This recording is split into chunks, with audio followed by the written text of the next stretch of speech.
Hello learners, welcome to VLSI. இன்னைக்கு நம்ம என்ன டாபிக் பார்க்க போறோம்னா ஸ்டாட்டிக் அரே. இந்த செஷன்ல அரேனா என்ன, அதுக்கு எப்படி வந்து வேல்யூஸ் அசைன் பண்றது, அதுல என்னென்ன டைப்ஸ் இருக்கு, அதுல வந்து நம்ம வந்து ஸ்டாட்டிக் அரே பார்க்க போறோம்.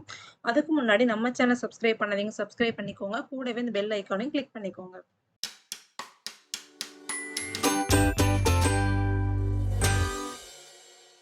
ஃபர்ஸ்ட் வந்து பார்த்தீங்கன்னா, அரேனா என்ன அப்படின்றத பார்க்கலாம். சில இருக்கக்கூடிய அதே அரே கான்செப்ட் தான் இங்கேயும். அரே அப்படின்றது பார்த்தீங்கன்னா, ஒரு கலெக்ஷன் ஆஃப் எலமெண்ட்ஸ். அந்த எல்லா எலமெண்ட்டுக்குமே பார்த்தீங்கன்னா, ஒரே டேட்டா டைப் தான் இருக்கும். இதோட சைஸ் எப்படி இருக்கும் அப்படின்னு பார்த்தீங்கன்னா, ஃபிக்ஸ்டு நம்பராவும் இருக்கும், வேரியபிளாவும் இருக்கும். ஸோ அத பேஸ் பண்ணி டைப்ஸ் இருக்கு. ஸோ ஃபர்ஸ்ட் ஒன் பார்த்தீங்கன்னா, static array or fixed size array. Second one வந்து பார்த்தீங்கன்னா, டைனமிக் அரே. தேர்ட் ஒன் பார்த்தீங்கன்னா, அசோசியேட்டிவ் அரே. நெக்ஸ்ட் வந்து பார்த்தீங்கன்னா, அதுக்கு அரேக்கு எப்படி வந்து வேல்யூஸ் அசைன் பண்றது அப்படின்றத பார்க்கலாம். ஃபர்ஸ்ட் வந்து பார்த்தீங்கன்னா, இப்போ ஒரு பர்ட்டிகுலரான ஒரு எலமெண்ட்டுக்கு வந்து நீங்க ஒரு வேல்யூஸ் அசைன் பண்ணணும் அப்படின்னு பார்த்தீங்கன்னா, ஃபார் எக்ஸாம்பிள் வந்து பாருங்க, இன்ட் ஏ. இப்போ ஏக்கோட சைஸ் வந்து பார்த்தீங்கன்னா 2. ஸோ 2 எலமெண்ட் இதில நம்ம வந்து ஸ்டோர் பண்ணலாம். ஸோ இதில பர்ட்டிகுலரான இப்படி ஒரு வேல்யூஸ் குடுக்கணும்னா, இந்த மாரி A of 0 equal to 6, A of 1 equal to 7 இந்த மாரி பர்ட்டிகுலரான ஒரு எலமெண்ட்டுக்கு நம்ம வந்து வேல்யூஸ் அசைன் பண்ணலாம்.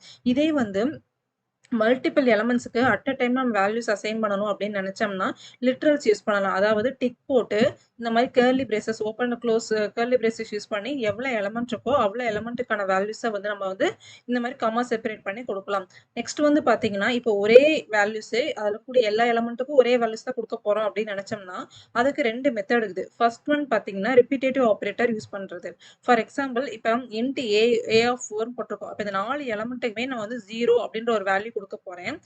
அதுக்கு வந்து நான் 4 டைம்ஸ் 0 அப்படின்னு வர மாதிரி கொடுத்துருக்கேன். இதே வந்து 4 எலமெண்ட்டுக்குமே வந்து நான் வந்து 2 கொடுக்க போறேன்னா 4 போட்டு இந்த கேர்லி பிரேசஸ்குள்ள 2 கொடுத்தோம்னா இந்த 4 எலமெண்ட்டோட வேல்யூமே 2ன்னு இருக்கும்.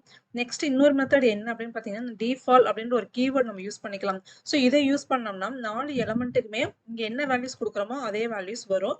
இது வந்து ஸ்டாட்டிக் அரேல மட்டும்தான் இந்த டிஃபால்ட் கீவேர்ட் யூஸ் பண்ண முடியும். வேற எந்த அரேலையுமே இது யூஸ் பண்ண முடியாது.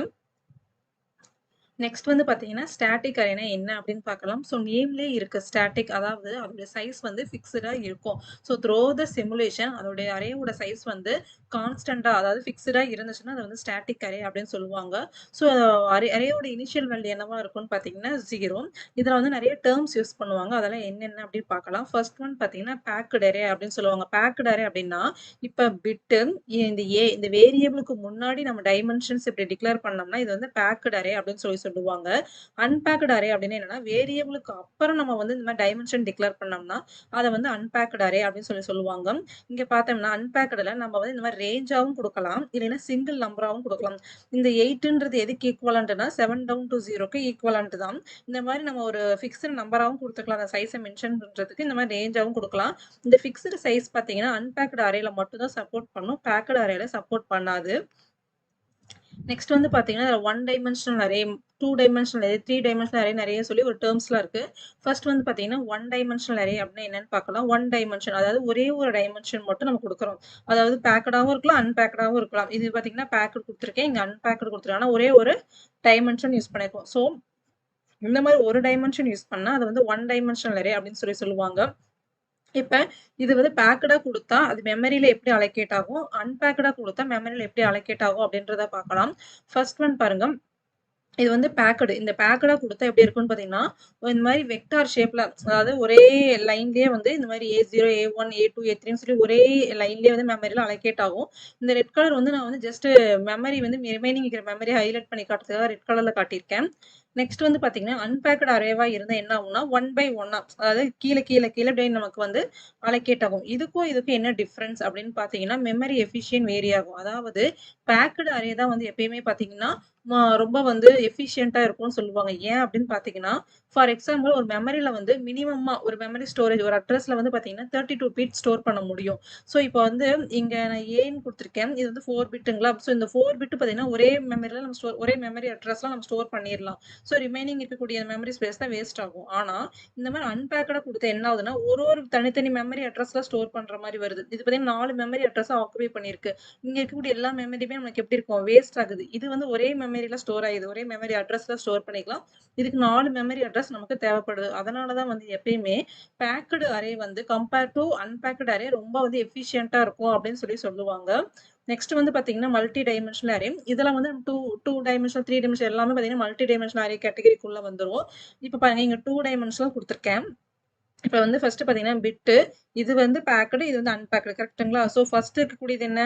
4 அரே சைஸ் கரெக்ட்டுங்களா? அப்ப 4 வர மாரி குடுத்துருக்கேன். நெக்ஸ்ட் இந்த சைடு இது 3. ஸோ 1 பை 1 கீழ வர மாரி. இந்த மாரி ஒரு டேபிள் ஃபார்மேட் வருது பார்த்தீங்களா? இந்த மாரி டேபிள் ஃபார்மேட் வந்தாவே அது என்னன்னா, மல்டி டைமென்ஷனல் அரே கேட்டகரிக்குள்ள வந்துரும். ஒரு சிங்கிள் லைன் ஃபார்மேட் வந்துச்சுன்னா, அது வந்து 1 டைமென்ஷனல் அரேல வந்துரும். ஏன்னா பாருங்க இது ஒரு சிங்கிள் லைன், இதுவும் பார்த்தீங்கன்னா ஒரு சிங்கிள் லைன்ல வருது. இதெல்லாம் வந்து 1 டைமென்ஷனல்.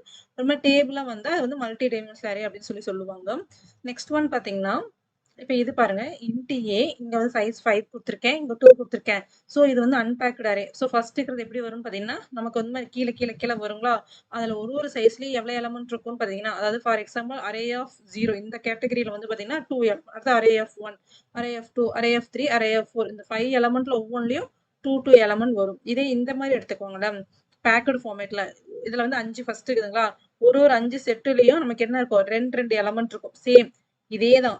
இதே இத வந்து நான் வந்து பேக்கடா இங்க எழுதியிருக்கேன். பட் மெமரி அந்த அரேஞ்ச்மெண்ட்ஸ் மட்டும் பார்த்தீங்கன்னா, மாறி வரும். ஏ ஆஃப் 0ல 2 எலிமெண்ட், ஏ ஆஃப் 1ல 2 எலிமெண்ட், ஏ ஆஃப் 2ல 2 எலிமெண்ட் இந்த மாதிரி ஏ ஆஃப் 4 அதே தான் இங்கேயும் எழுதியிருக்கேன். ஏ ஆஃப் 0ல 2 எலிமெண்ட், ஏ ஆஃப் 1ல 2 எலிமெண்ட், ஏ ஆஃப் 2ல 2 எலிமெண்ட், ஏ ஆஃப் 3ல 2 எலிமெண்ட், ஏ ஆஃப் 4ல 2 எலிமெண்ட். இந்த மெமரி அரேஞ்ச்மெண்ட்ஸ் மட்டும்தான் மாறும் நமக்கு அன்பேக்கடுக்கும் பேக்கடுக்கும். நெக்ஸ்ட் வந்து பார்த்தீங்கன்னா, அதோட எக்ஸாம்பிள்ஸ் பார்க்கலாம். ஃபர்ஸ்ட் வந்து பார்த்தீங்கன்னா, நம்மளோட அரேயோட டிஃபால்ட் வேல்யூ என்ன அப்படின்னு பார்க்கறதுக்காக நான் இங்க வந்து ஏ ஆஃப் 3 டவுன் டு 0 அப்படின்னு ஒன்று கொடுத்துருக்கேன். இதுக்கு எந்த வேல்யூமே நான் கொடுக்கல. நெக்ஸ்ட் ஒன் பார்த்தீங்கன்னா டிஃபால்ட் வேல்யூ எப்படி கொடுக்குறோம்னா டிஃபால்ட்ன்ற கீவேர்டு யூஸ் பண்ணி கொடுத்துருக்கேன். நெக்ஸ்ட் வந்து பார்த்தீங்கன்னா ரிப்பீட்டேட்டிவ் ஆப்ரேட்டர் யூஸ் பண்ணி கொடுத்துருக்கேன். ஸோ இதில் வந்து பார்த்தீங்கன்னா நான் இங்கே ரேஞ்ச் கொடுத்துருக்கேன். இங்கே வந்து இந்த மாதிரி ஒரு ஹோல் சைஸ் கொடுத்துருக்கேன்.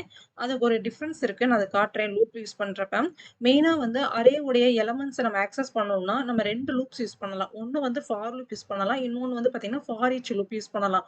ஸோ ஃபார் ஈச் லூப் என்ன பண்ணும் அப்படின்னு பார்த்தீங்கன்னா இப்போ ஏ ஆஃப் ஐன்னு சொல்லி கொடுத்துருக்கேன். இந்த ஃபர்ஸ்ட் இதை எடுத்து கொடுத்துருக்குன்னா ஸோ இது என்ன பண்ணணும்னா ஒரு எலமெண்ட்டாக அதை எடுத்து ஆக்சஸ் பண்ணும். இப்போ இந்த மாதிரி ரேஞ்ச் கொடுத்தோம்னா அது எப்படி எடுத்துக்கும்னா ஹைல இருந்து லோ வேல்யூ எடுத்துக்கும். அதாவது ஏ ஆஃப் 3, ஏ ஆஃப் 2, இங்க பாருங்க A of 3, A of 2, A of 1, A of 0 இந்த மாதிரி ஹை வேல்யூ ஃபர்ஸ்ட் எடுத்துக்கும். ஓகேங்களா? அதை வந்து இப்போ பிரிண்ட் பண்ணி பார்க்கறதுக்காக நான் டாலர் டிஸ்பிளே போட்டு காட்டியிருக்கேன். ஸோ ஃபார் ஈச் ஒரு எலமெண்ட்டா எடுத்து இந்த டிஃபால்ட் வேல்யூ என்ன அப்படின்னு காட்டும். இப்போ பாருங்க இதோட டிஃபால்ட் வேல்யூ என்னன்னு பாருங்க 0, A of 3, A of 2, A of 1, A of 0 கரெக்ட்டுங்களா? நெக்ஸ்ட் ஒன் பார்த்தோம்னா நான் டெஃப் ஏ அதுக்கு வந்து என்ன பண்ணிக்கிறோம் நம்ம டிஃபால்ட்டா 8ன்ற ஒரு வேல்யூ நான் கொடுத்துருக்கேன். அப்ப இந்த டெஃப் ஏல கூடிய 4 எலமெண்டோட வேல்யூ என்னவா இருக்கும்? நமக்கு 8 இருக்கும். இந்த மாதிரி ஹோல் நம்பரா நம்ம கொடுத்தோம்னா ரேஞ்ச் கொடுக்காம ஒரு நம்பரா கொடுத்தோம்னா அது வந்து எப்படி எடுத்துக்கும்னா லோல இருந்து ஹை எடுத்துக்கும் ஃபார் ஈச். அப்ப இங்க என்னவா இருக்கும்னா A of 0, A of 1, A of 2, A of 3 0ல இருந்து ஸ்டார்ட் பண்ணும். ரிசல்ட் பார்த்தா தெரியும். இங்க பாருங்க 0, 1, 2, 3 இங்க பாத்தீங்கன்னா 3, 2, 1, 0 அதாவது ரேஞ்சா கொடுத்தோம்னா ஃபார் ஈச் வந்து ஹைல இருந்து லோ எடுத்துக்கும். ஹோலா கொடுத்தோம்னா நமக்கு வந்து லோல இருந்து ஹை எடுத்துக்கும். இதுதான் ரெண்டுக்கும் இருக்கக்கூடிய டிஃபரன்ஸ். நெக்ஸ்ட் வந்து பாத்தீங்கன்னா டெஃப் பி இந்த இடத்துல என்ன பண்ணிக்கிறோம் நம்ம இந்த 4க்குமே பார்த்தீங்கன்னா 1ன்னு வர மாதிரி நான் கொடுத்துருக்கேன். ரிப்பீட்டேட்டிவ் ஆப்ரேட்டர் யூஸ் பண்ணி. ஸோ அதோட ரிசல்ட் பாருங்க 4 எலமெண்ட்டுமே நமக்கு 1 வந்திருக்கு. அதாவது டிஃபால்ட் வேல்யூ வந்து எப்படியெல்லாம் வந்து கொடுக்கலாம் அப்படின்ற மாதிரி நான் கொடுத்துருக்கேன். டிஃபால்ட் கீவேர்டு யூஸ் பண்ணி பண்ணலாம். ரிப்பீட்டேட்டிவ் ஆப்ரேட்டர் யூஸ் பண்ணி கொடுக்கலாம். அதுக்கப்புறம் வந்து நம்ம எந்த வேல்யூமே கொடுக்கலைன்னா டிஃபால்ட்டா என்ன வேல்யூ இருக்கும் அப்படின்றத பார்க்கறதுக்காக நான் இந்த ஃபார் ஈச் லூப் யூஸ் பண்ணியிருக்கேன். நெக்ஸ்ட் வந்து பார்த்தீங்கன்னா 1 டைமென்ஷனல் அரே 2 டைமென்ஷனல் அரே எப்படி யூஸ் பண்றதுன்னு கொடுத்துருக்கேன். ஸோ ஃபர்ஸ்ட் ஒன் பாருங்க இங்க இந்த அரே சைஸ் வந்து 5 இதுக்கு நான் வந்து இங்க வேல்யூஸை நான் கொடுத்துருக்கேன். இந்த மாதிரி வந்து லிட்ரல்ஸ் யூஸ் பண்ணி நான் வேல்யூஸ் கொடுத்துருக்கேன். செகண்ட் ஒன் பார்த்தீங்கன்னா 2 டைமென்ஷனல் அரே கொடுத்துருக்கேன். 2 டைமென்ஷன் நீங்க கொடுத்துருக்கேன். இதுக்கு வேல்யூஸ் வந்து இங்கேயும் கொடுக்கலாம். இல்ல உங்களுக்கு அங்க கொடுக்க கன்வீனியன்ட்டா இல்ல அப்படின்னு நினைச்சா இந்த மாதிரி தனியாவும் கொடுக்கலாம். எந்த தப்பும் கிடையாது. அதனாலதான் இங்க செப்பரேட் பண்ணி காட்டணும் அப்படின்றதுக்காக 1 டைமென்ஷனல் அரேக்கு நான் இங்க கொடுத்துட்டு 2 டைமென்ஷன் இங்க தனியா கொடுத்துருக்கேன். ஸோ 2 டைமென்ஷன் எத்தனை இருக்குது? இங்க வந்து 3 எலமெண்ட், இங்க வந்து 4 எலமெண்ட். First 3 set பிரிச்சிடணும். அதுக்கப்புறம் ஒரு செட்டு எத்தனை வரும்னா 4 எலமெண்ட் வரும். So first second third 3 element பிரிச்சுட்டேன். ஒரு செட்டு 4 எலமெண்ட் நான் வச்சிருக்கேன். 110, 100, 1000 அதே மாதிரி 220, 200, 2000, 330, 300, 3000 இந்த மாதிரி வந்து கர்லி பிரேசஸ் போட்டு இந்த மாதிரி செப்பரேட் பண்ணி நான் காட்டியிருக்கேன். நெக்ஸ்ட் வந்து பார்த்தீங்கன்னா, இதெல்லாம் பிரிண்ட் பண்ணி பார்க்கணும் அப்படின்றதுக்காக ஒன் டைமென்ஷனலுக்கு வந்து ஒரே ஒரு ஐ அது ஒரே ஒரு இது மட்டும் இன்டெக்ஸ் மட்டும் யூஸ் பண்ணா போதும். அதே வந்து 2 டைமென்ஷனுக்கு 2 இன்டெக்ஸ் 2 டைமென்ஷன் இருக்குதா, அப்ப இதுக்கு ஒரு இன்டெக்ஸ் வேணும், இதுக்கு ஒரு இன்டெக்ஸ் வேணும். அதனால i, j இந்த மாதிரி குடுத்துருக்கேன். ஸோ இத பிரிண்ட் பண்ணி பார்க்கலாம். ஃபர்ஸ்ட் பாருங்க அரே ஆஃப் 1 0 இது வந்து பார்த்தீங்கன்னா ஹோல் நம்பர் குடுத்துருக்கேன். அதனால நமக்கு வந்து லோல இருந்து ஹை எடுத்துக்கும். ஸோ அரே ஆஃப் 0 1 2 3 4 எல்லாம் 1 2 3 4 5 சொல்லி ஒன் டைமென்ஷனல் வேல்யூ பிரிண்ட் பண்ணிருச்சு.